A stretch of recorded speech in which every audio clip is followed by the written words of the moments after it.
Americans love firearms. They own more guns per capita than any other nation in the world, and there is a historical justification for this phenomena.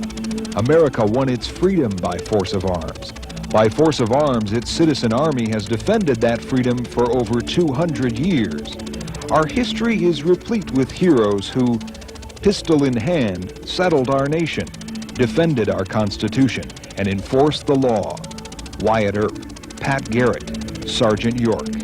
Film actors like John Wayne and Gary Cooper became stars portraying such men. Others like Elmer Keith and Ed McGivern became famous for handgun development and trick shooting. With this historical background, it's not hard to understand the American romance with the handgun. What the sword was to Europe, the handgun is to America. And in Europe, sword fighting evolved into the formalized sport of fencing. In America, gunfighting has evolved into the formal sport of combat, or IPSC shooting. The men that made the handgun a legend are now gone, but in their image, just such a man has arisen to walk in their footsteps. Winner of the 1985 Bianchi Cup. Winner of the 1985 World Speed Shooting Championship. Four-time winner and reigning IPSC national champion. Two-time winner and reigning IPSC world champion, Rob Leatham.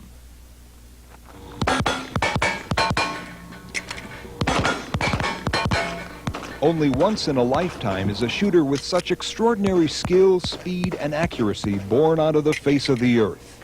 Wait a minute. That's a bunch of bull, the part about me. Anyone, even you, can do the same thing. All it takes is the right instruction, correct equipment, and a lot of practice.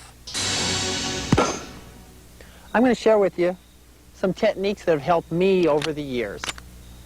Some may work, some may not, but they should make you a better and safer shooter.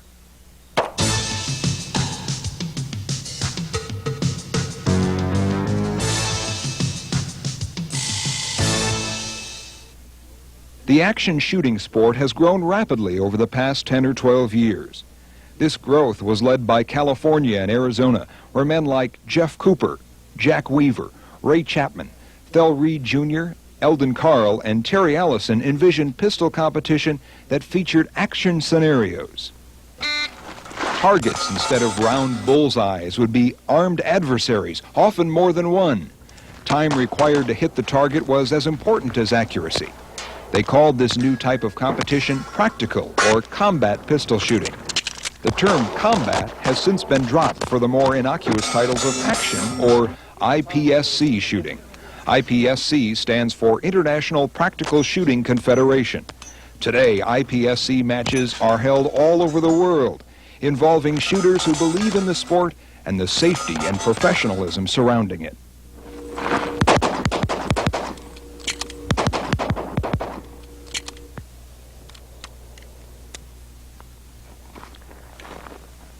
That was an El Presidente. 12 shots on 3 targets with the draw and a reload under 5 seconds. May seem damn near impossible, but it isn't. The techniques required are extremely simple, and we're going to teach them to you step by step. If that was a little quick, we're going to slow it down. First, one more at normal speed. Now, let's slow it down 50%.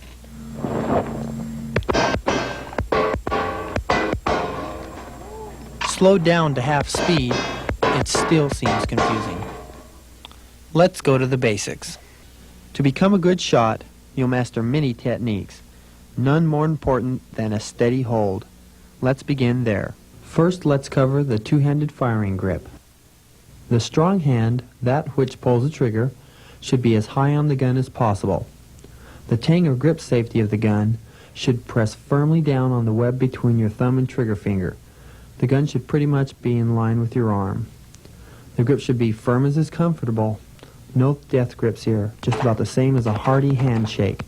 The strong hand thumb should be resting on the safety. Fingers of support hand are below the trigger guard, allowing the support hand to be placed lower on the gun. This creates greater leverage to control muzzle flip. Support hand should pinch firmly on strong hand, with base of support hand touching the left side of the gun, creating a comfortable, consistent, stable grip. Let's talk about the shooting stance. The head and torso should be erect. Avoid tilting the head forward or to the side. Facing the targets, your shoulders should be almost perpendicular. Your left foot, if right-handed, should be 3 to 4 inches farther forward than the right. Arms are straight with elbows nearly locked out. Do not raise your shoulders up any further than is natural. Avoid any sort of push-pull motion with either arm. Both arms should be pushing in towards each other. Once again, this should not be exaggerated, but should be a comfortable, relaxed pressure. With this stance, all side-to-side motion is accomplished through bending the knees and hips and rotation at the waist. Arms and shoulders remain stable.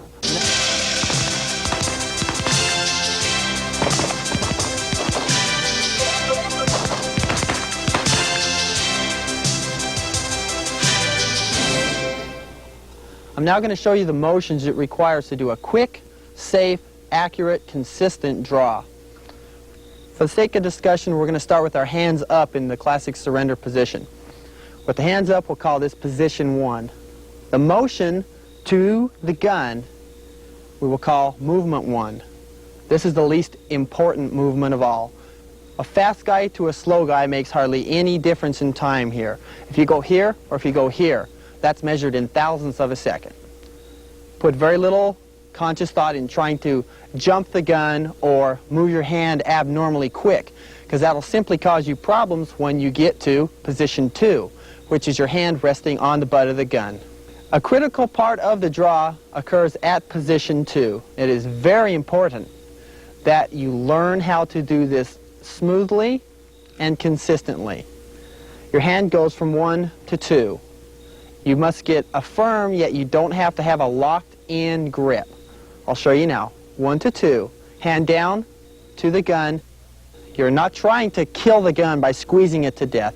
You hold it as hard as you would hold a hammer where you're driving nails. 1 to 2. Snatch the gun out of the holster. Probably the most critical part of the draw from a speed aspect. You can come to the gun quickly, snatch the gun out of the holster, and then it's quick. If you come down, hold the gun, and pull it, it's slow. You snatch the gun out from 2, going to position 3, your left hand is to the side. You never get in front of the muzzle with your left hand. The left hand pushes in. It makes a grip. When you're about halfway extended, you then have your full shooting grip. Now that we're shooting two-handed, it makes you wonder, why did we ever shoot one-handed? It's obviously slower. Well, the Army trained their soldiers to shoot one-handed because they were holding the horse with the other hand, and we seldom bring the horses to the range with us anymore. To finish, let's go over it one more time. You need to move your hand in a smooth, consistent motion. We don't want your body bouncing around. You move smoothly. Pop the gun out, left hand comes on, safety comes off, and you reach the shooting position. The gun fires as soon as the gun becomes motionless and the sights are aligned.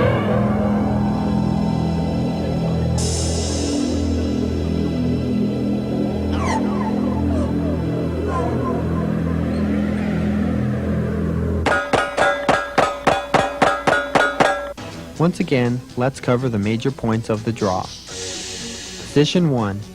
Hands are in surrender position, wrists above shoulders. At start signal, your hands move towards the gun. Notice support hand moves in unison with strong hand. Position 2. Strong hand has reached the gun. Remember to hesitate here as little as possible. Pop the gun up and out of the holster. Position 3. Gun now begins to move forward. Support hand moves towards the gun. Position 4. Support hand meets the gun and strong hand thumb disengages the safety. Both hands now form the shooting grip. Position 5. Arms are now fully extended, gun is stationary and ready to fire.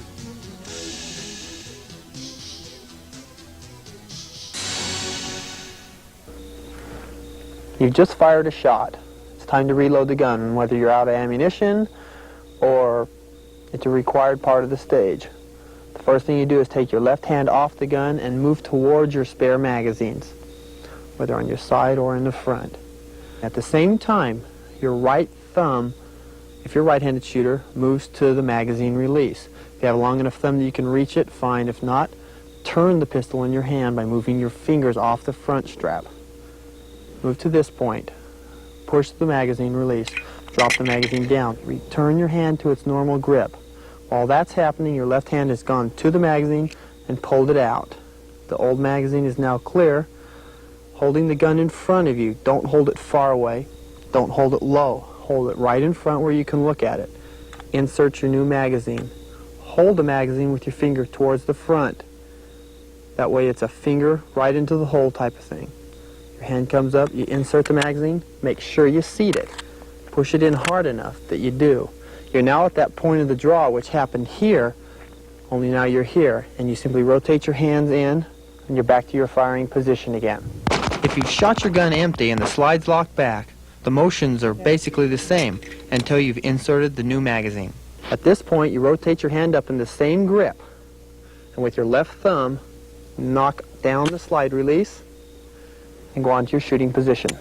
Now, let's put the single shot draw and reload together.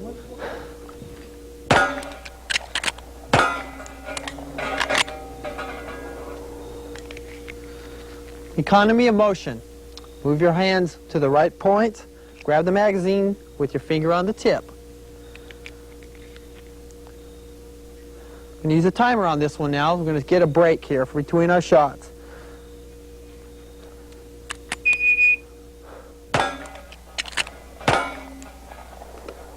That was 1:53 for the reload. That's the time from the first shot to the second shot. Let's do another one.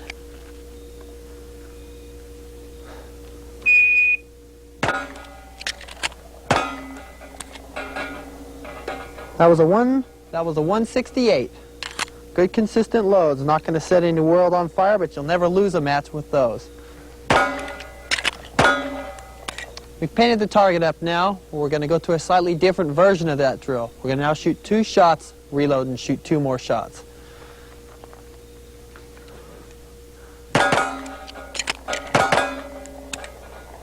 This one keeps you from cheating. Sometimes on the one reload and one drill, you can shoot one from a relatively unlocked position. But when you shoot 2, it makes you hit both of them good before you go.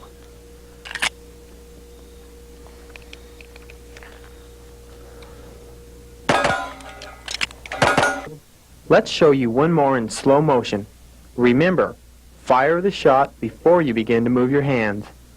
First, your arms begin to bend, and your support hand comes off the grip, going straight to the spare magazine. At the same time, your strong hand brings the gun back, and your strong hand thumb pushes the magazine release button. Remember to hold the gun upright so the old magazine can fall freely. Bring the gun directly in front of you where you can see it. As the old magazine is released, your support hand should be on the spare. Pull it out of the carrier and smoothly insert it. Don't rush or you may fumble. Seat the magazine firmly as your support hand slides up into the firing grip. Extend both arms, align the sights, and begin firing.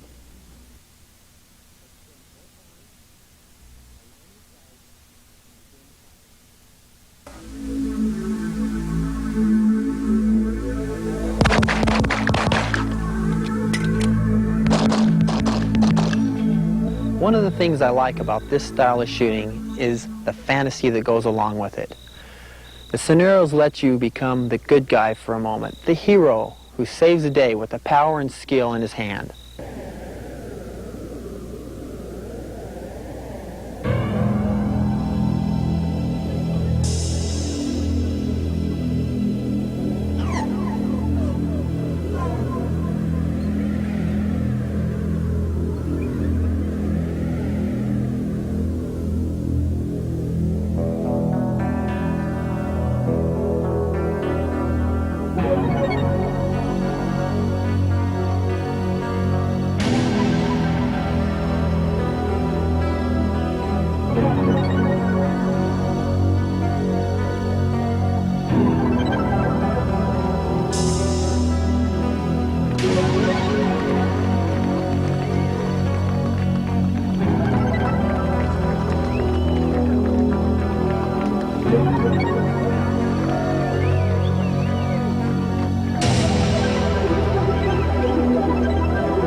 Let's make one thing clear.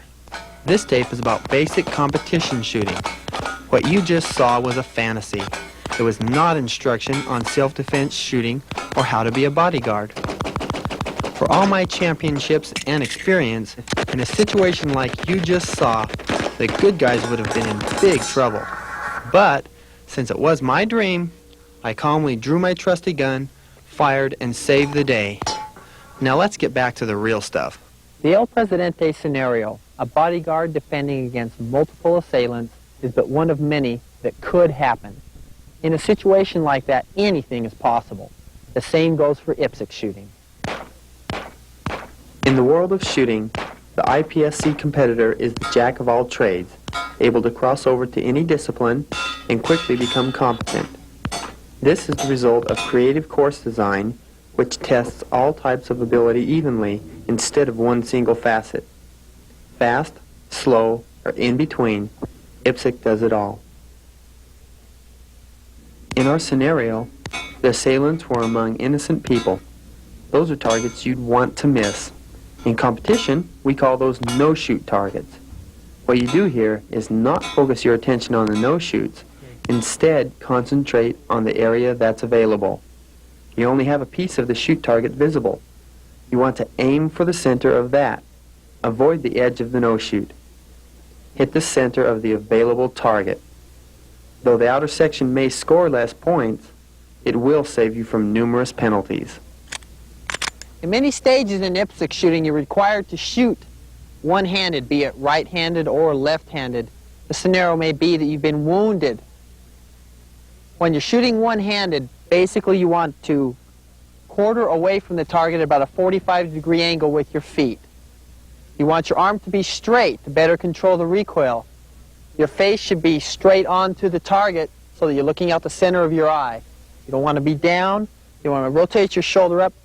A normal straight-up stance. Keep your arm in front of you for a better balance. The basics of marksmanship apply here as in everywhere else. A clean release of the trigger and the sight of light.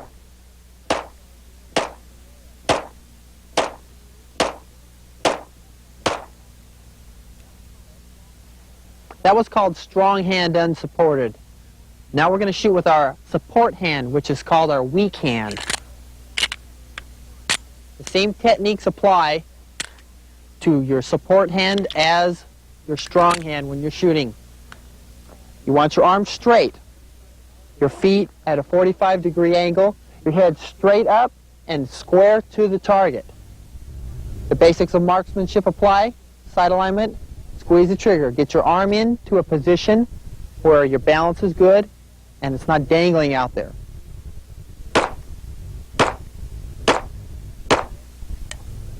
Here it is again in slow motion. This is left hand, but the same principles apply to your right. 70% of my weight is on my forward foot. Arm is straight. Don't bend at the elbow or lift your shoulder. Use a firm grip. Keep your other arm close to your body. Keep your head straight up and avoid tilting the gun. When the sights are aligned, press the trigger. As mentioned earlier, techniques used in IPSC competition many times vary greatly from those used in other disciplines. Many times a match will require you to shoot around or through openings in obstacles placed on the range. Often you will be required to remain behind cover, exposing as little of your body as is necessary when engaging the target. Walls, which you must shoot around, are most common. Keep your feet spread apart to distribute your weight more evenly. Bend at your knees slightly to lower your center of gravity.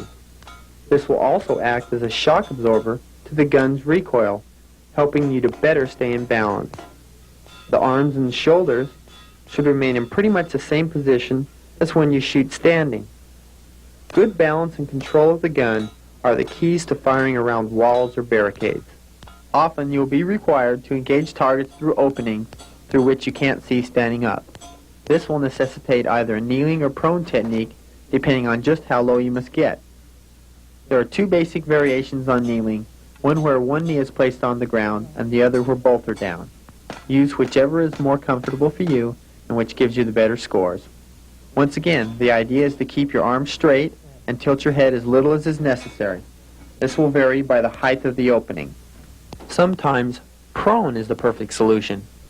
It allows you to shoot through the lowest openings and, as a bonus, is much steadier to shoot from than either standing or kneeling. This makes it the most accurate and steady position. When going prone from a standing position, look at the spot you want to place the gun. Start about 3 or 4 feet back from there. The first thing you do is draw the gun. Make a smooth move towards the gun and pull it clearly away from the holster. Put your weak hand straight down below you and push both feet rearward until the legs are straight. As your left hand touches the ground, push your gun hand forward, making the shooting arm straight. You then land on your stomach and chest, slowing the fall as much as possible with your left hand. As your gun hand hits the ground ahead of you, push your support hand forward and get in the firing grip. Disengage the safety, align the sights, and press the trigger. This is just a taste of some of the many aspects of competition shooting. To master any of the basics, you must practice over and over again. Who knows, maybe someday we'll compete against each other. You better practice a lot, because I love a good challenge.